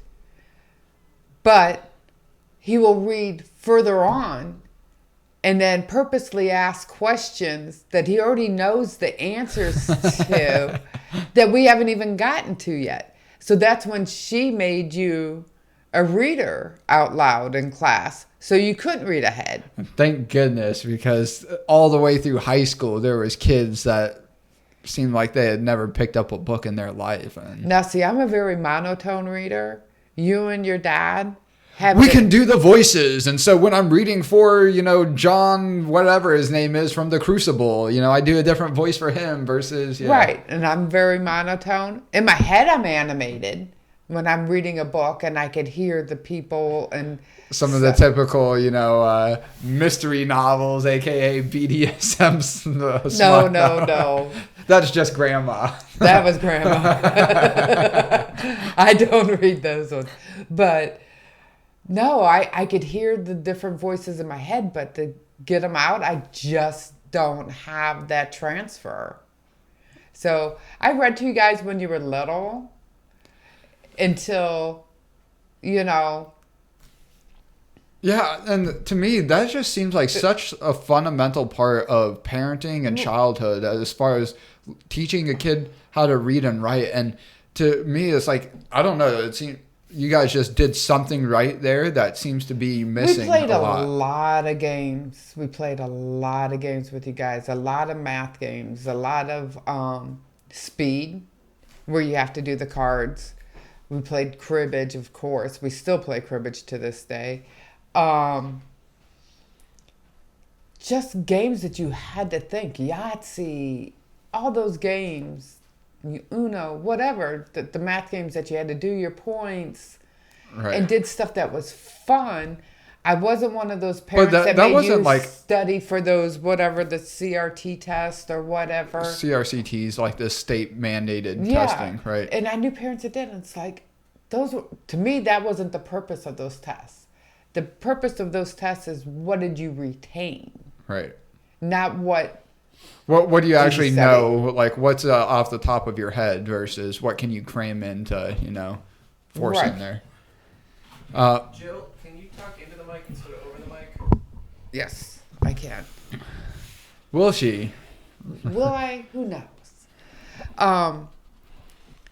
No, during the summer we had, and we've always been a napping family too. But really quick, so... Going back to the reading and writing, leading up to, like, Mom was talking about how you guys were obviously just very involved in us, like, playing games, and especially more, like, adult games like Pinochle and Canasta, a couple more complex games relative to you guys the were typical board game. basically the only kids in the family for 10 years. Right. But I'm just saying that, like, because really by 3-4, if, like... Your reading and writing isn't like on a good track. Like, good luck catching up. And I just don't feel like most kids are on that track at all, let alone on a good track by 3-4. And so I'm just trying to because I want to, of course, I have a lot to do before I'm in a position. I have a, 1, 2, 3-year-old kid to learn how to read. But I just feel like teach how to read. just feel like that's such a crucial aspect that I think that's honestly where a lot of like the autism comes from, is like just parents not spending enough time with their kids early enough, like actually developing their English skills. And I think a lot of it too, if you want to go that way, I think it's a lot of people are having children way later, and eggs only stay fresh for so long. You hear that, ladies? Well, it's also, I mean, the older men get, from my understanding, the More genetic defects. sperm starts to quality. And look Yeah, at you hear that, ladies? how many sperms you had, and we still got this one. That's right. And yeah, I was the strongest one. The joke is that out of all the sperm, I swam the fastest, but just the most persistent, breaking down the barriers, the egg walls. But any other comments that you have picking up where we left off on my first grade year in particular? Any sort of highlights or lowlights that you can think of there specifically? No, because I worked. I Right. don't know what you did during the day. Well, Mom knows that. To the point Mom made, I would go often with her to St. Brendan's preschool, where you did one of your 10-year stints. And you teaching did a lot of reading to the kids there too, Yeah. and activities and video editing for the end of here. Yeah.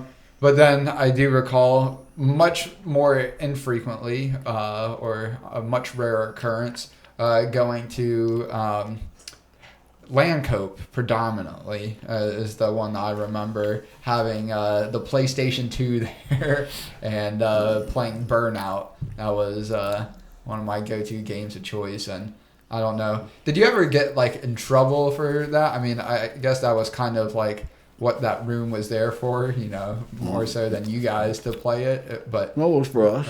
yeah. But yeah, I remember those being some of the greatest moments growing up as well. I'm getting to go to work with Dad. Of course, loved doing, but it was just rare. Going out to lunches with you and the colleagues, some of your friends, and then you guys had a ping pong table there too, or was that? I forget. Maybe it was just foosball. Yeah, and that was what got us mostly into foosball, but that's all like the kind of boring stuff. None of the fun stories people care about. So second grade, it was my first year in Horizons after getting tested my first grade year. I don't think there's anything really stand out my second grade year. Again, you already called Miss Evans, my teacher there. She had taught Josh already as well. Also for second grade? yes. Yeah, because I remember she had moved around. After you guys, She went up to like fourth grade or something. fifth grade, I think, Okay. fourth or fifth, yeah. Yeah. The second grade I remember have my Flip Spiceland story. Remember, I got to go tell Oh yeah, we went up to racetrack. when they did the cheapest gas, and Yeah. it was under $1, right? When they did the cheapest gas. And so just for all you watching, especially in the metro Atlanta area, Racetrack used to partner with 11 Alive, and Mike. all around the metro Atlanta area, was it once a week or something along those lines? They'd pick one of those Racetrack gas stations on and Friday mornings. yeah, and drop down the price to below $1 when it was maybe typically $1.68 or $1.98, somewhere in that range. And I was like super big into watching the weather as well, and Flip Spiceland was like our local celebrity meteorologist, news reporter, I have weatherman. that tape somewhere around here. We had the tape, and then I probably still, maybe not, have that composition notebook that I brought, to get a signature back before. Can I get a selfie? Or, the modern equivalent, getting a picture. And then back in my day, back in those days, breakfast was brought to the classroom. So the day before, you would get the breakfast menu at school if you didn't have breakfast, which sometimes, have breakfast here. But if there was a breakfast I liked there at school, like chicken biscuits or French toast sticks or whatever, it's like, oh my God, yeah, gonna of course, the story has to be told, right? You know, fucking Emily Major, you. And I kind of had it out for the from first grade, she was also in my class, because, you know, I was like never in school as much as I could help it, even back then. And, you know, I was bummed I didn't get to go to like the pizza party or ice cream party because I didn't have perfect attendance. And then, you know, she got to go to that. Then fast forward second grade, I'm late to school because I'm doing the weather on local TV, you know, Jacob, the famous weather reporter.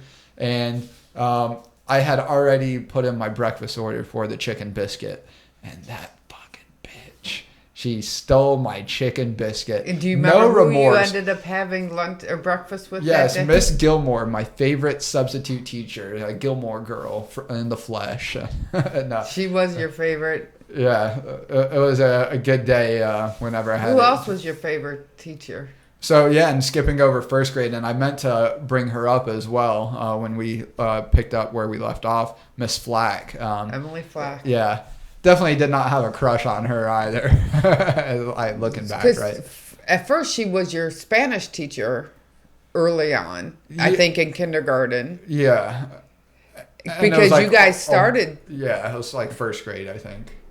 And then she then went to ESO or Yeah, ESOL, speech writing. And Yeah. Then, she was one of the first that like was really, really encouraging of my personal like narrative based writing, like my Right. poems. I remember she was the first one that talked about like me being an author or even an attorney. Yeah. So yeah, Miss Flack, I think, you know, outside of direct teachers I had, like that I would go and see every day, probably one of the most influential, if not the most influential, growing up through elementary school, I would say. But let's see, second grade, I don't think there's anything else really of note other than getting in her horizons. Right. What really saved me, again, I was good in math, even like through high school. Perfectly competent in math, just wasn't an No, interest. your strong Yeah. suits weren't the science and math. You were more. Well, again, it wasn't even like it was a weak suit though, but like But- my strong suits, right? Right. Yeah. Because my non-strong suits in math were still like as good, if not better than, you know. and even right. science, Yeah. but I mean, Right. where you excelled. Right. And it was the creativity beyond Yeah. even just the writing, where there was like part of the Horizons test that still sticks out, where we have to like take little squiggly lines and then, you know, make them into something, and I would like turn them into guitars and, you know, all sorts of different objects that were like And that a far surprised cry me. away. I know your brother tried music, like instruments. He played. I feel what? like That trumpet. especially Trumpet, now. because again, his father played trumpet, so he wanted to play trumpet. He But I never- unfortunately took after me and can't play, Yeah. but he did try. You really didn't try any musical instruments that I recall. No, not seriously. I like picked up the guitar maybe a half dozen times. Picked up the saxophone, made some noises with it. The one that I probably got most into, and I did play for a little while, especially while we had that electric set, was the drums. And I remember even getting a few like bits of praise there. I still, as you guys hear too often, give my go at singing. Sometimes 1 out of like every 10 attempts I can hit the note I'm after, and 1 out of every 10 times might be nice. That's your mother in you. Yeah. Well, and again, it is. There's a lot of it just like kind of feeling it in the moment, not trying to force it. Right. Confidence as well, and then honestly just practice as well. And you know, most of my practice comes in the form of singing songs about Digby, or you know, modifying existing songs to use him and his name instead. But getting off track a little bit. So yeah, the creativity is really what got me into Horizons more than anything else. My second grade year, I think it was, if not my third grade year, the fourth grade year.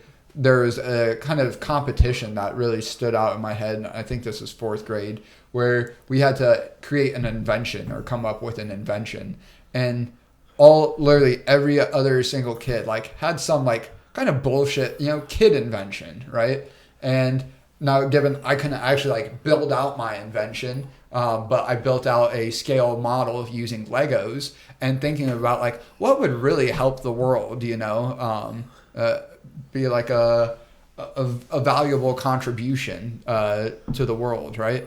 And my fourth grade mind at the time, that would be a great idea if you had magnetic roadways so that were tied into like the stoplight. So you couldn't literally have a car, run through the red light that basically the car would basically be on like a magnet rail of sorts, or, be stopped by, like a strong magnet, at the intersections of each. And so like built out a scale model and kind of blew away the teachers and won that big Hershey's chocolate bar, But I called that out because I was just thinking about, again, always just kind of being a opinionated kid, opinionated person. And I know like we've even gone back and forth on this, and there is a lot of semantics to it. As far as like, is the United States a representative democracy or is it a democratic republic, or really both, right? But I think it was something along the lines that the Horizons teacher, which I don't think it was her. I think it was her husband was born on a leap day. So he was like 9 years old or something like that, being born on February 29th. But we got into an argument because she was saying that, the United States is a democracy. And, of course, having heard it from you, it was like, well, we're really a republic. And, it's just as oftentimes is the case in academia, when you have, a lot of students that you're trying to appeal to, not a whole lot of room for nuance where there should be. And it was just like this back and forth. It's like, no, it's like a religion, like being a republic is, and it was like something like so stupid that I remember even like recalling like, no. Yeah, no, but like I was trying to teach you guys, we are a democracy, right? But our form of our type of democracy is a constitutional republic. Yes, yeah. Right. And so when people say, we're not a democracy, we're a republic. No, you're a retard. It's like saying you can't use that word anymore, like faggot. A German Shepherd, right? It's like, he's not a German Shepherd, it's a dog, or right? It's it's not a dog, it's a German Shepherd. Right. He's a dog. It's the kind of dog is a German Shepherd. So yes, we are a democracy, but we're a republic. Right. It's not mutually exclusive. Okay, we're going to have to hurry it up along because I got to start making dinner. All right. So, it's like Easter or something, a holiday, and need to get into office here. Here's how it goes, right? You graduate, I don't know how, because you had more tardies than you did days of school. Absences. Yep. No. Yeah, it was absences. It was absences. It was missed periods, yeah. Missed period, yeah, but I'm not saying like total days or like. Well, if you added it up, I call it days, I call it tardies. I call it tardies because whatever. Because I'm retarded. Yeah. All right, so yes, speed mode. 6th, 7th, 5th grade. Let's cover the big story that I probably. Let's skip that one. We'll do that one another day. I think that one we can touch on. Don't have to go into all the details, but I had quote unquote ran away from home, as I feel like is a somewhat common story. But being the stubborn kid I am, when I saw people calling for me, I saw, Dad and Oliver, our dog at the time, literally walking, around in the cul-de-sac, them trying to literally sniff me out. Had already heard that the cops were being called to come aid in the search, and literally there's the one house next to us, and then between that house and the next house over, I was just hiding behind, not in, one of those garbage, neighborhood garbage cans. And that was for many hours. And that was all from me playing FIFA on my PSP, wanting to finish my damn game, and being told I had to go pick up dog poop. And then I go outside, still with the PSP in hand, kind of just like on the side of the house, trying to like hide, while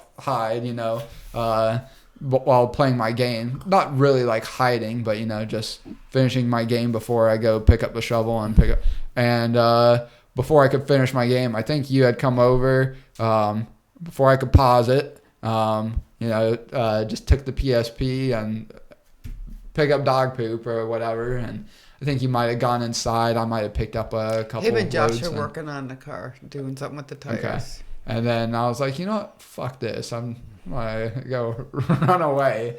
And after a few hours, cops finally got there, and I don't think I think I just like, all right, I'll come out. And then I didn't even want to talk with the cops because the one in particular, had his gun, and I was, worried of getting shot. And so he ends up trying to like keep approaching me, and I end up basically running around, the cul-de-sac up the street, and it gets to a point that he's completely winded, and he was like, son, you might be able to outrun me, but I got a K9, in the back of the car that you won't be able to outrun. And so, I think at the time I was already like, what, he's going to like release a K9 on me? But it wasn't until I had told him that he needs to put up his gun before I come talk to him.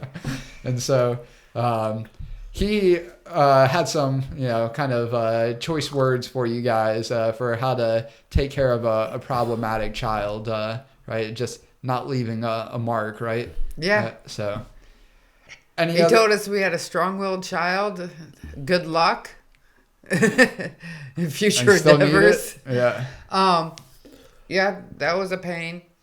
Again, your school years were hectic. And even when you graduated, you weren't top of your class because you really didn't give a crap.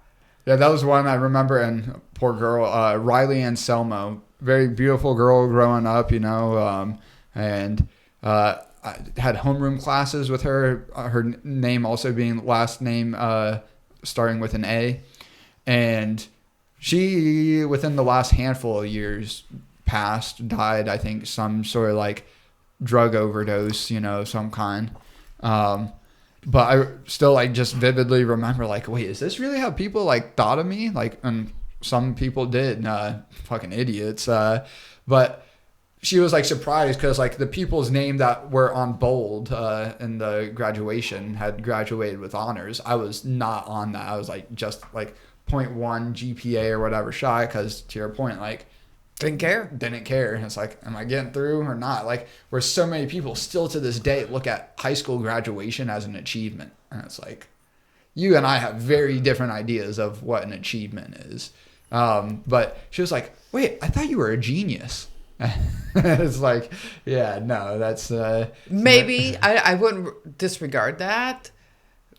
But a genius that didn't really give Believe me, he ain't. He is smarter than the average child. That's not much, again, when we're talking, kids aren't literate, But and not just kids these days being illiterate.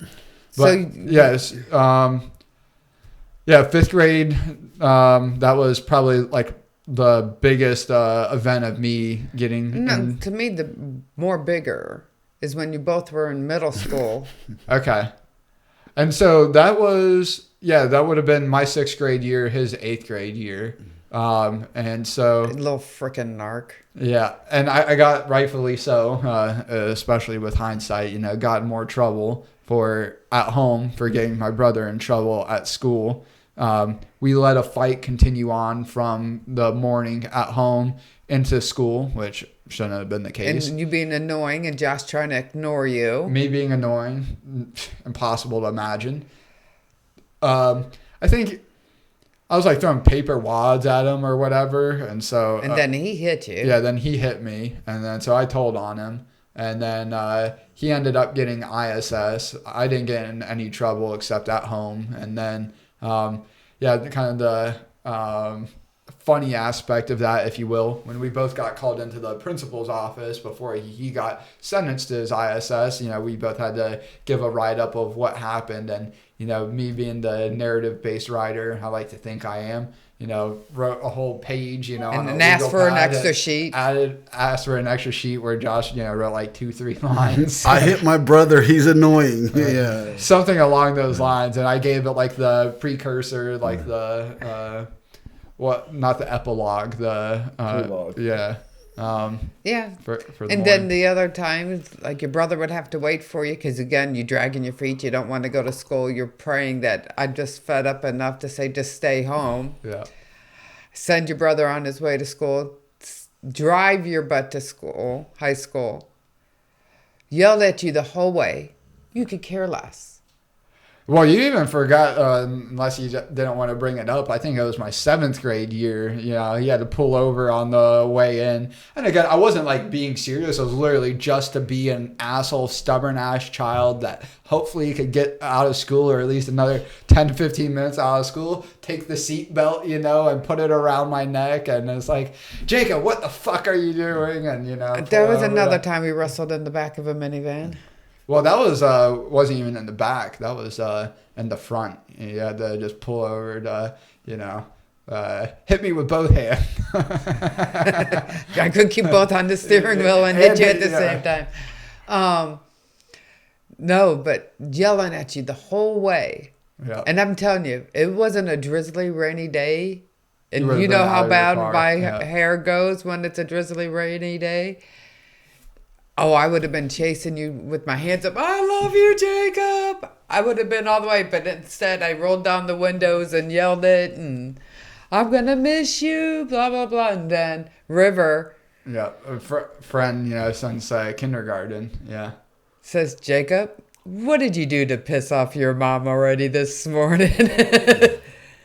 Yeah. Didn't get ready to come in to school with my brother. And so, yeah. And certainly wasn't going to get on the bus on my own accord. And you and Gerardo, oh my goodness. Yeah, so I guess that is freshman year, typical, I would say, freshman experience, some adapting, kind of like the 5th grade to 6th grade. But freshman year, I was playing soccer, and like 7th grade, I did extracurriculars in school, doing track. 8th grade, I was like, I don't want to be in school any more than what I have to be. Freshman year comes along, let me give it another go, try soccer. And, just being the pussy I am, after trying out for soccer, thought I was not going to make the team. So I didn't even show up that next day, like after tryouts. And then What year did he do the homeschooling? sophomore year. Sophomore. Yeah.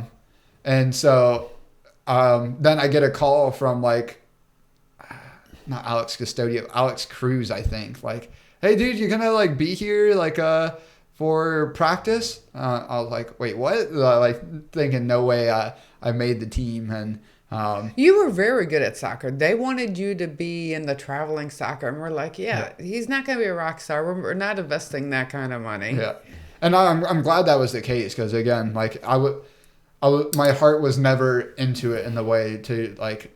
Could that have developed again? I wasn't ever going to be like the Messi or Christian Pulisic or whatever, but could I have been like, you would know, a Jimmy Conrad, who like, he didn't even make his high school team, the first couple of years, but that's just like what he wanted to do in life. And while a lot of other kids might be better, they kind of get funneled into going and being a doctor or whatever. And so, Yeah, but it was, again, just tough with us Yeah. because of our genetic disposition. It would have been hard to compete, been outrun because, again... I think all of that, like, look at Messi, right? Like, you just play to your strength. And, like, Yeah, but obviously, he went through Yeah. hormone therapy, though, too. So, I mean... But I think all of that would have been overcomable. But again, I just don't like think soccer players, and you'll hear this from like soccer managers as well, like they're typically, with very, very, very rare exception, people that you actually want to look up to in life. And not to say a lot of them are like bad people, but it's just as far as like a role model of like what you can achieve in life. And especially like, I really like to think as much as you can, as early as you can, what can you do pretty much on a daily basis that you'll like to do or love doing through the time you're like 90, right? And that's just hard to do with any sort of athletic endeavor. And especially, you know, when you build your whole life around this sort of pursuit up until you're 30, 35, and then you're having to start over from where most people did at 18 or younger, like good luck. So I really do appreciate your guys' perspective on that, as much as like, you know, a lot of people, oh man, if my parents would have just supported me, I would have, you know, gone and done. We're not about like keeping you guys structured and in something. You had to be in a sport or you had to do whatever. It was very much encouraging us to try stuff. Yeah, right. Yeah, I don't get the parents that say, you're going to have to stick with this. Why? Let them figure out what they like. If they don't like it, then let them try something else, you know. And when they find something they like, then they'll stick with it. But you parents who are those kinds, you must stick with it. You're a fucking idiot. You shouldn't have kids. Now, I do like the idea, again, especially in the way I'm building AuHu, that, and I think there's an element, large part of what you're saying, kind of in the way that you've opened us up to, you know, technology, software development, music, some of your interests, like getting that sort of like early exposure. But for me, I would love the idea of having like a successor to AuHu, right? But it's like, on one hand, you know, I don't want to like, hey, this is the only thing that you're going to be able to do in life. But at the same time, like kind of, hey, this is a really great option for you. Like if you look at the Ford family, the Walton family, to a lesser extent, as they're not actively involved in the operations, the kids, maybe the best example, maybe not most famous example is it not Coke? There's another. It might be the Coke. The Cox family also? Yeah. Cox Communication. There's, I forget the big, it's like a multi-billion-dollar like infrastructure and like technical services business. And one of the largest private businesses, like a multi-hundred-billion-dollar business. And the father like handed it over to his son after his son wanted to like go do his own thing, and then like realizing like, hey, I'm either gonna have to like get rid of this business and you know it's not gonna be what it could be, or like let's start working out how you can like take it over and really make it your own. And so it's not like, hey, you're running it, but I still have say. And what I'm getting at, I think that's what I would like to try to figure out is how can I, you know, raise kids, or you know, a kid that everything has their that's said and independence. done, because we're gonna call it after this last question that I have for you. Do you think your father and I have left you as a well-rounded person? Yeah, I mean, I would say definitely my biggest, as far as like typical like societal terms, is like the personal, like financial sort of, and obviously that's a big aspect of like taking care of a family, right? But I feel like I would rather take the situation that I have, take advantage of it, and build something more long term. No, I'm not talking financial. I mean, but I think that is like a well-rounded human beings. Like you've seen different aspects of life and how. I think beyond well-rounded, I really think I am an exceptional human being, and I know that like. So I did not get the humility. No, but I think you guys really did a great job, and I think you guys have heard it, you know, beyond like coming from my mouth, as much as I should leave it to come from other people's mouth and not be so high and mighty on how great I am. But Period. You don't need to be high and mighty. Period. Okay, and that's it. Thank you for coming today, and have a great day. Happy Easter. No. So really quick. So freshman year, high school, played soccer.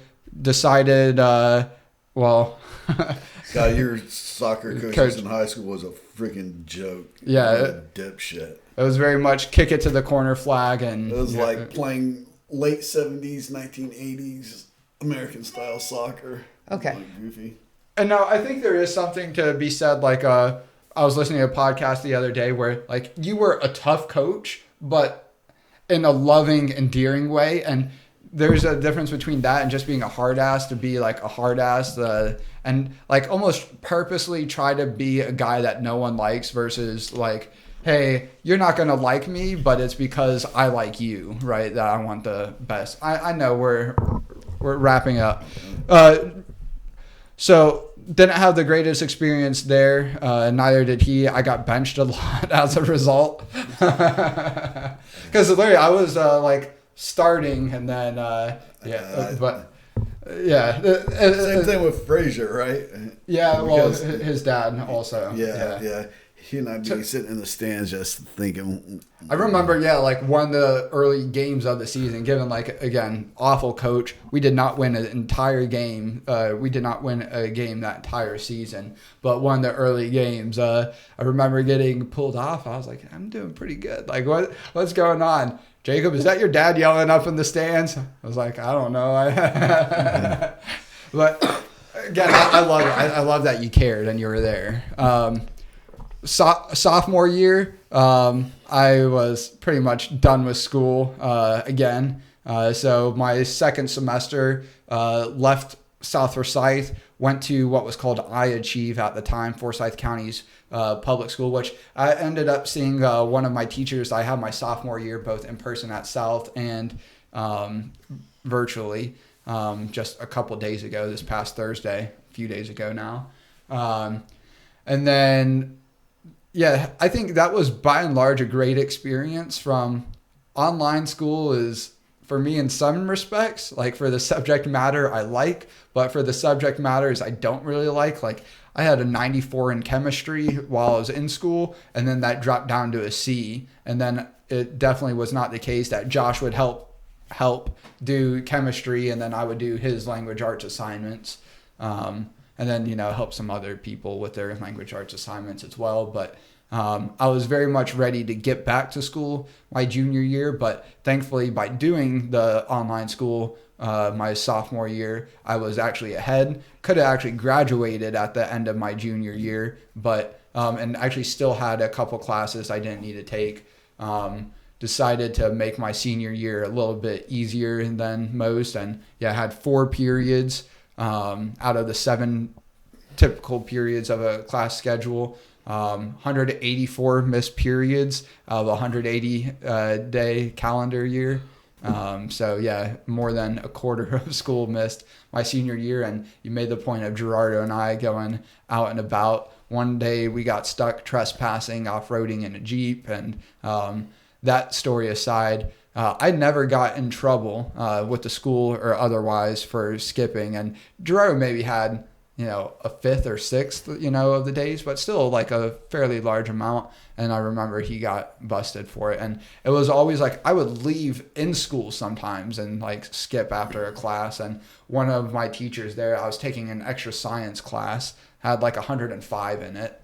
And he talked about the story that he had growing up where a teacher would like let him or another student like go to the bathroom with all of their stuff, and then he would not come back. So my way of asking if I could leave without getting him in trouble is, hey, Mr. Schumann, can I go to the bathroom with my backpack or, all my belongings? And, the test was done, the grades or whatever were done. Sure. And he asked like one day, like, yeah, where are you? I'm like in front of the class, like, where do you go? It's like, I just go home. My mom's like done with, trying to fight, keeping me in school. And, and you were clearly working at doing Best good. Buy, or Yeah. you would go to Yeah. work or whatever. Yeah. Yeah.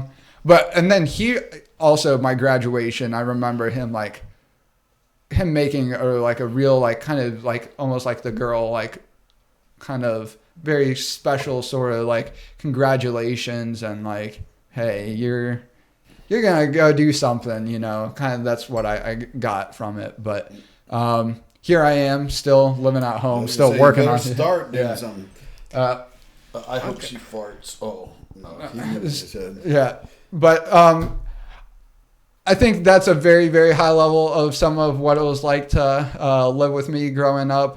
Definitely no shortage of stories, I feel problematic so bad for or your not. brother.